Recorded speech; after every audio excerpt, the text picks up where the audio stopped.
Good evening, fellow travellers. I am Neil Oliver, and this is live on GB News TV and on radio.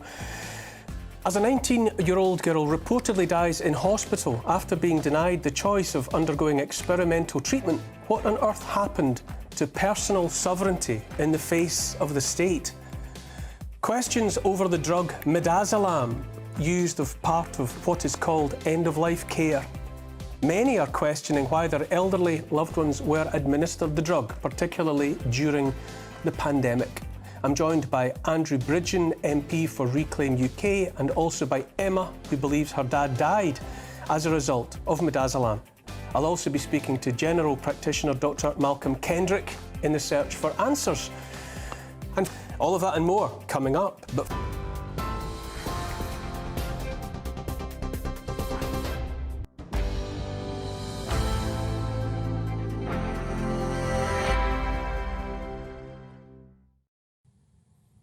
that's just me, of course.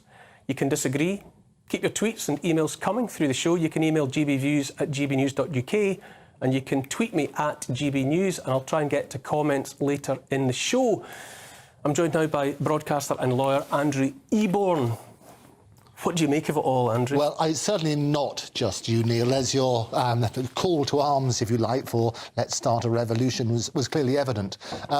Fundamental human right is the right to choose, isn't it? The right to life and what happens with that life. And it's always very difficult with the medical profession, where we've become a nation of experts, haven't we? Where all of a sudden we're all virologists and we work on that sort of basis. We're all constitutionalists and so on and so forth.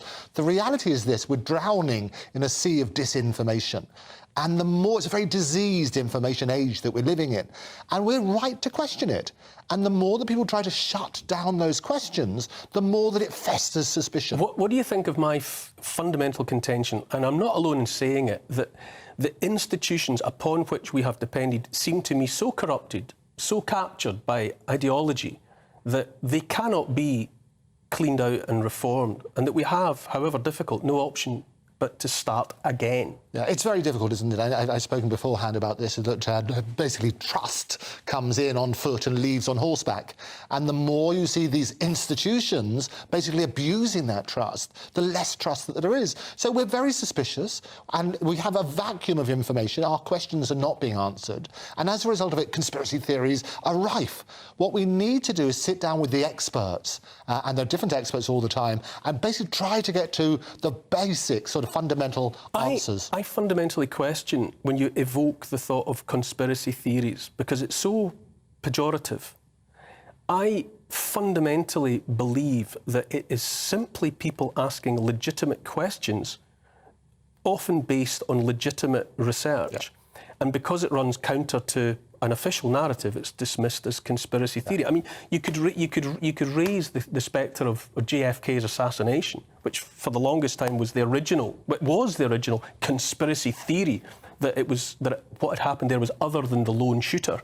Yeah. And yet, broadly speaking, that is in the public domain. You're that it so wasn't right. The lone shooter. Yeah. And so conspiracy theory is a completely devalued notion. And deliberately so, isn't it? You're turning around. If people want to dismiss an argument, what they do is they rubbish it with words. And you're absolutely right. Conspiracy theory demeans whatever argument there might be, and there are legitimate concerns that should be answered. So I think you're right. Let's look at those conspiracy theories and let's rebrand them, if you like, and say, look, if they're genuine concerns, then we should look at it. And I think any question that is unanswered by the relevant experts is something we should look at. What do you, obviously, I raise openly the notion of revolution, and people will say, have all sorts of connotations that they attach to that word. But by it, what I mean is that we need something new. Do you agree, or do you think we can reform what we have had? I think we need to get trust back with everybody. We need to have sensible discussions. At the moment, what's happening, and people are sort of working in a vacuum where they confirm their own prejudices, and people are being alienated on both sides. What we need is sensible discussions where you get the experts in who set out the evidence, as you would do in a court of law, and give us those facts. I'm not a doctor.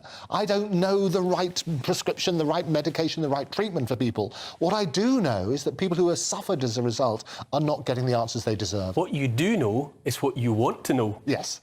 And you are entitled to have answers to the questions. We're all entitled to answers, that you are. and we're entitled to question everything.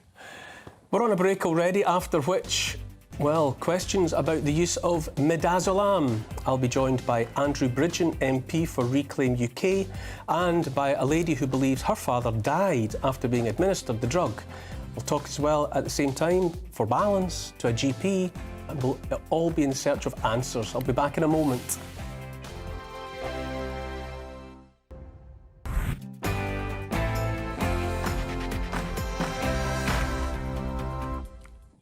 Welcome back to Neil Oliver Live. Now, have you heard of the drug Midazolam? Midazolam was and is used as part of what is called end-of-life care. Precisely how and why it was prescribed during the past 3 years has preoccupied the minds of many people. Those whose loved ones were given Midazolam, in care homes especially, want to know more about how and why the decision was taken to prescribe that drug. Joining me now to air the topic is Reclaim UK MP Andrew Bridgen and also Emma, who questions the part played by Midazolam in her dad's death. Thank you both for joining me. Thank you. Andrew, if I can come to you first of all, what is it that you are being asked about Midazolam and by whom? Well, I have concerns, Neil. I'm one of the MPs who voted in 2014 to get rid of the Liverpool care pathway as being harmful and unsuitable. And in April 2020, Matt Hancock and the NHS authorised NG, NICE Guideline 163, which since then, relatives who've lost their parents and loved ones have come to me and said they believe those guidelines, the prescription of midazolam and morphine, a respiratory suppressant, to people who were already suffering depressed respiration, that it accelerated or caused their death. I held an event in June where 70 bereaved relatives came, and a lot of them had a chance to give very harrowing accounts of their experiences of their relatives' end of life in hospital. And the government don't seem to want to talk about it. I wrote to the government reasonably, I thought, some reasonable questions. One of them was how many elderly, vulnerable people were moved out of hospital into care homes to make way for the expected first wave of COVID patients in early 2020, and how many of those had sadly died within 7 days, 14 days, 28 days, 56 days, etc., of A, COVID-19, B, other causes. And the government wrote back and said they don't hold that data. So they're telling me they have no idea who they moved out of hospital and what happened to them. Which is extraordinary. Very extraordinary. And Emma's here to tell her story about her father. And unfortunately, I've heard far too many of these stories over the last 12 months. Emma, if I can come to you, what is the story that you would like to be more widely known about your dad? Well, first of all, Neil, I'd like to thank you so much for taking this opportunity to have me on. I'm here representing all the people who haven't had a voice so far, and this is the story about my dad. I've written it in note form because it's obviously a very emotional subject for me. He was an extremely fit 83-year-old, 84 when he died.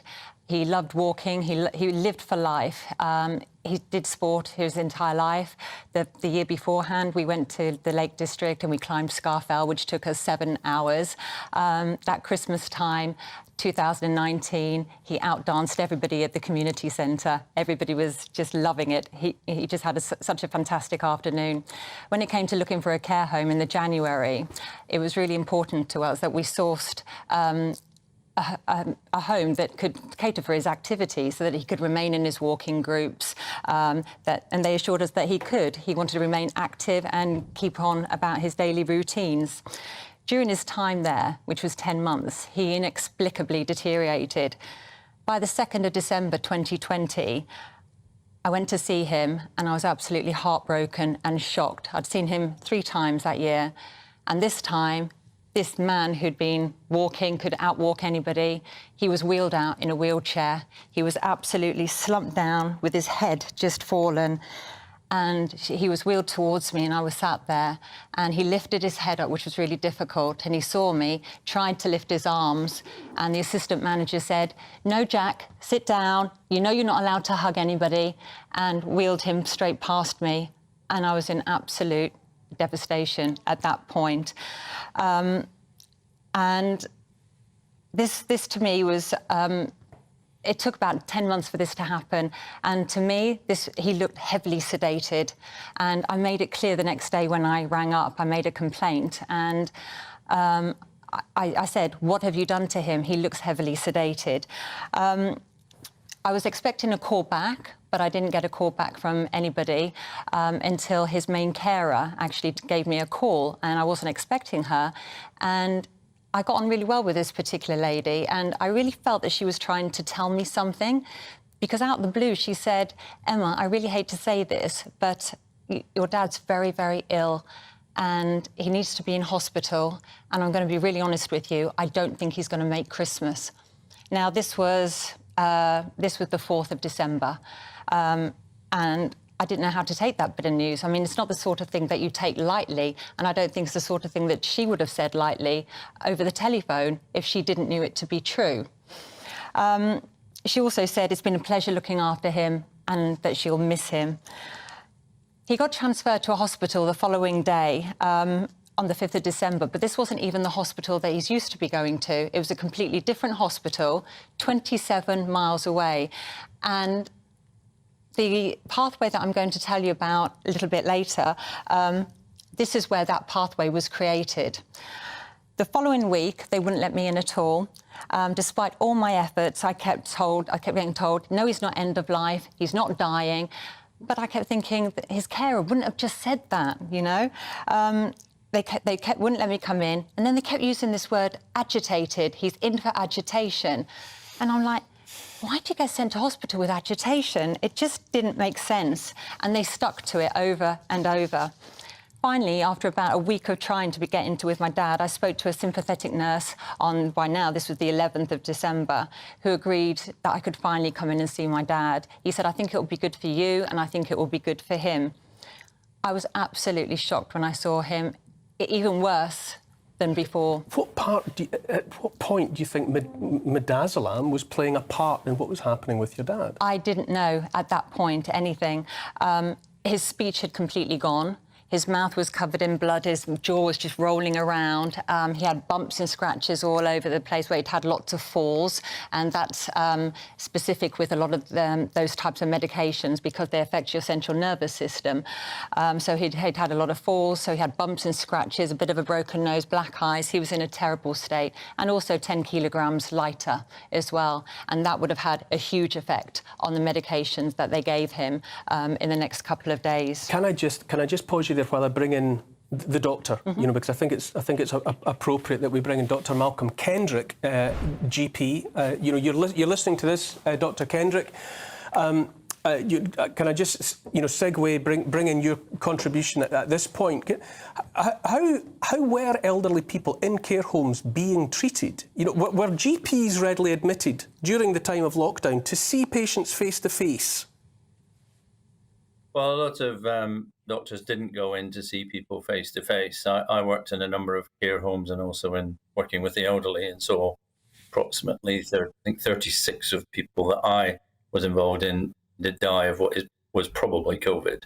But yes, quite often, and during this situation, a lot of people were prescribed things without necessarily being seen by the GP. So that would be the case, yeah.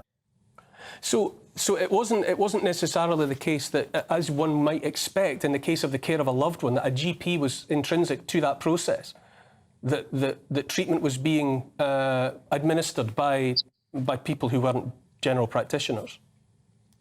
Well, it would normally, well, saying they didn't go in, they would have been communicated with, sometimes over Zoom calls or whatever. So there would have been a decision made by a doctor somewhere that the patient was approaching end of life, and that therefore, if they could put them onto what are called the end of life medications, that would be a medical decision. Sorry, it must surely take a great deal of wisdom, you know, to be looking at an elderly patient who let's say has a respiratory ailment that's making it hard for that person to breathe.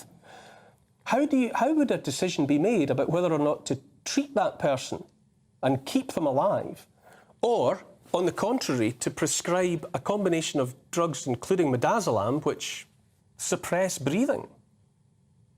Yeah, well, I mean, these are difficult decisions. They are very tricky things, obviously, because you are at a stage where you're saying to relatives that we believe that, you know, your loved one is actually getting worse, is not going to recover, and therefore we need to try and make them as comfortable as possible. You wouldn't necessarily be put on midazolam.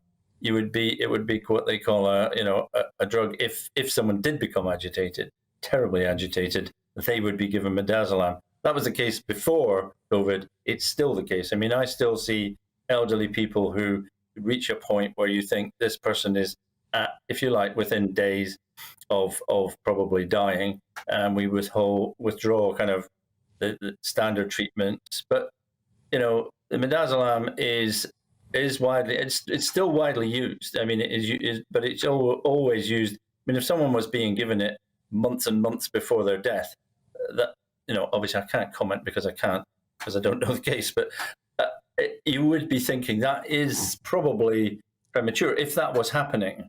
And as Andrew Bridgen said, well, the end of life, the Liverpool care pathway was got rid of, but the end of life pathway, which I don't like calling it a pathway because it does sound a bit like you're on a path and it's a conveyor belt, and it's almost some people did see it that way, unfortunately.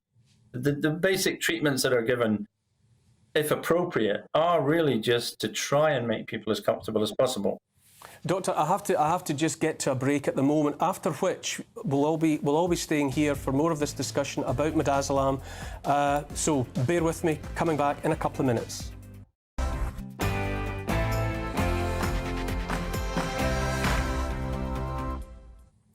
Welcome back. We've been talking about midazolam and how it was used in care homes during the time of lockdown. Andrew Bridgen, if I can come back to you, what is the key point that you feel needs to be made about this subject at this time? Well, following concerns raised to me by my constituents and others, I've done some digging on this. I spoke to Professor Sam Ahmedzai, who he worked on the replacement for the Liverpool care pathway. It was NICE Guideline 31. And he is now retired, but he raised his concerns as a top palliative care expert about NG 163, which was brought in at the beginning of the COVID pandemic, that it was dangerous. NG 163, I've sent you a copy of it. It says, do not be worried of this use of midazolam and morphine being a respiratory suppressant, even if the patient is already respiratory suppressed. Now, we know from minutes in Hansard of the Health Select Committee meeting in early 2020 that Matt Hancock had already ordered all the midazolam. If it was only being used in normal usage for agitation, you would have had to order a large amount of the antidote, which has to be available, which can completely reverse the effect of midazolam, flamazanil.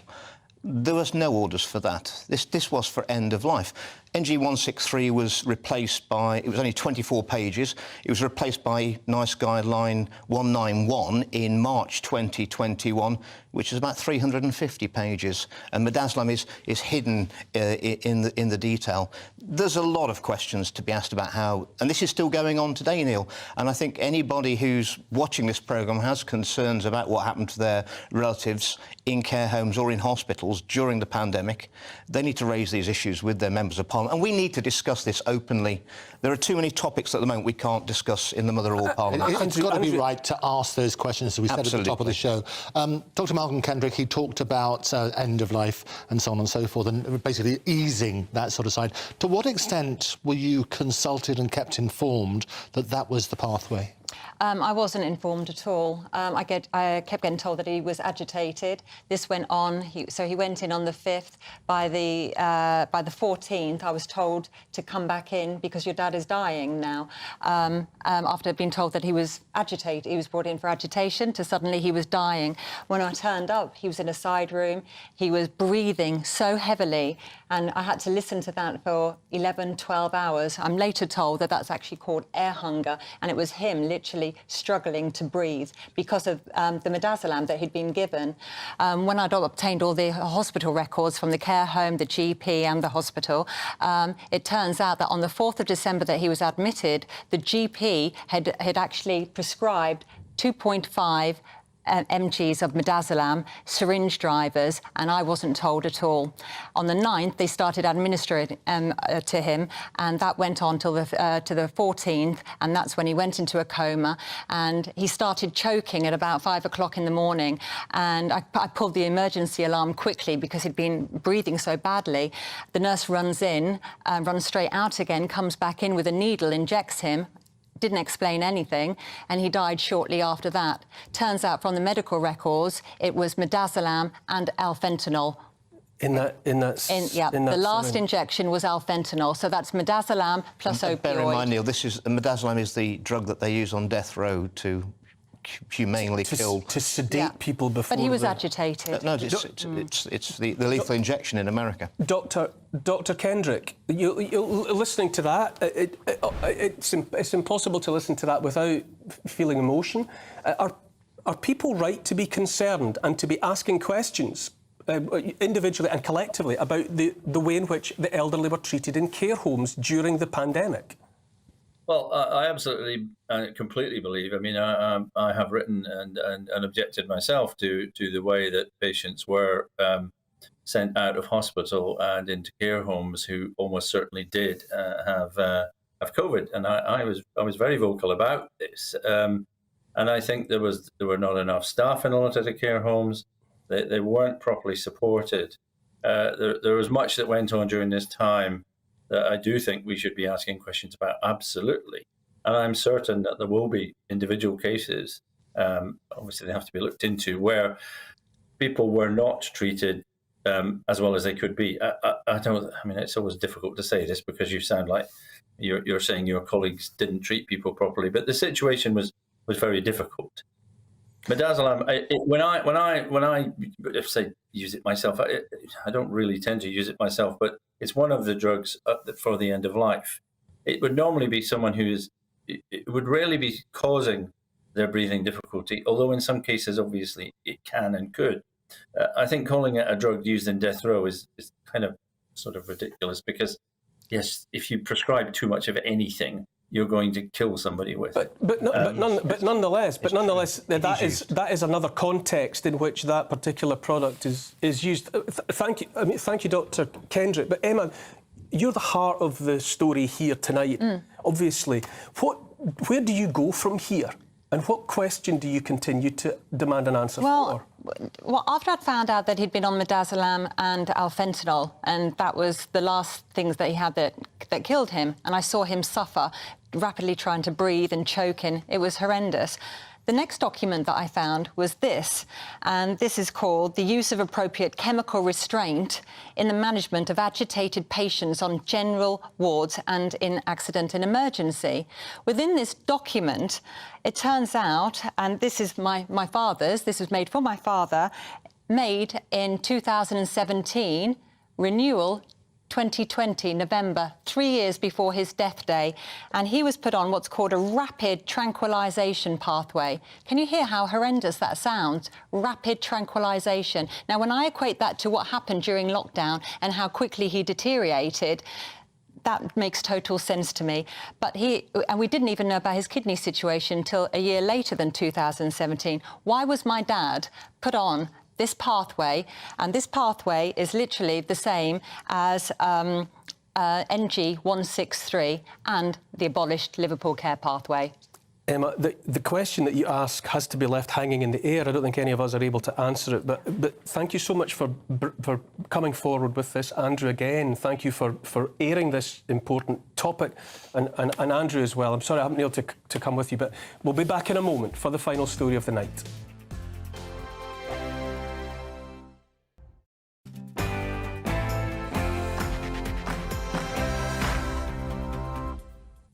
Welcome back. It's been a very emotional conversation that we've been having here about midazolam. Andrew's still with me. Andrew, what do you make of that testimony? Well, I thought Dr. Kendrick was very measured. I was expecting a big fight between Andrew and Dr. Kendrick. There wasn't. begs all sorts of questions. And what I love about, as you started the show, we sort of turned around and said, look, I don't understand what the procedure is at the moment. We talk about end of life. And basically, doctors are there to do no harm. But we need to know what the procedure is. What I found shocking, and genuinely shocking, is that Emma sat there and I said, to what extent did you know what was going on, or were you asked to give consent? And she said she wasn't told at all. And all that happened is she went to see her relatives, slumped over, and it was going on for a very long period of time. That lack of communication has obviously created all sorts of issues along the lines. And what I love about this show is we try to shine more light and less heat on the topics. But to do that, we need to continue the discussion. Let's make sure we have further conversations with Dr. Kendrick, because I thought he was very amenable to say, let's listen to this. He admitted not everything had been done perfectly. Yes. And let's work out what those problems are. Part of the problem is communication. Yes. We need to know in what circumstances this was prescribed and what happens as a result. What I find very frustrating, and I felt that Andrew Bridgen articulated the same frustration that I feel, that he's obviously being spoken to by many people who have simply got concerns, yes, to put it mildly, and that there has been an abiding atmosphere in which, don't talk about certain things, including the use and potentially the misuse of Midazolam. But it's a subject that has to be aired. Absolutely. And there's Emma sitting there, one amongst, I don't know how many. Andrew talked about 70 people that came to an event.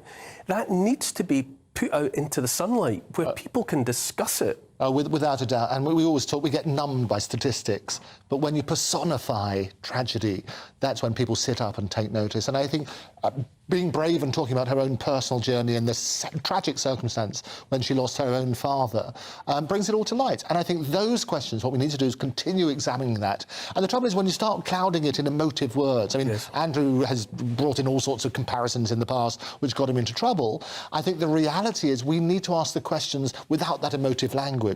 If we can shine the light and say, look, this is very logical, help us make informed decisions, but tell us these procedures, then we're going to be able to make informed decisions accordingly. And it's perhaps one of the most emotive subjects for people, and one of the most desperate experiences for so many people, that their loved ones in the most vulnerable of circumstances were out of their reach. Yeah. Emma and others found themselves in situations where they knew that their loved ones were struggling and weren't able to be with them.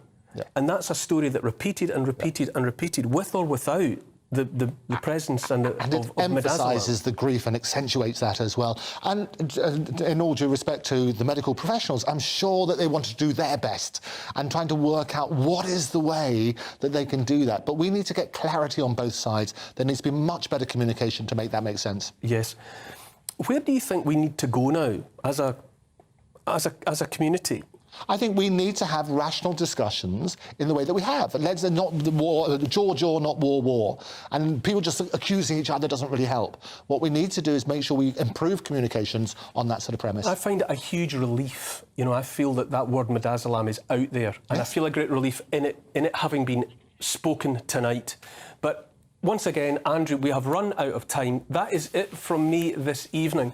Thanks, obviously, to my guests, Andrew Bridgen, MP for Reclaim UK, to Emma, who spoke so emotively and so movingly about her dad, to Dr. Malcolm Kendrick, and, of course, to Andrew Eborn for that insightful consideration. Next up, it's the Common Sense Crusade, and I will see you next Saturday.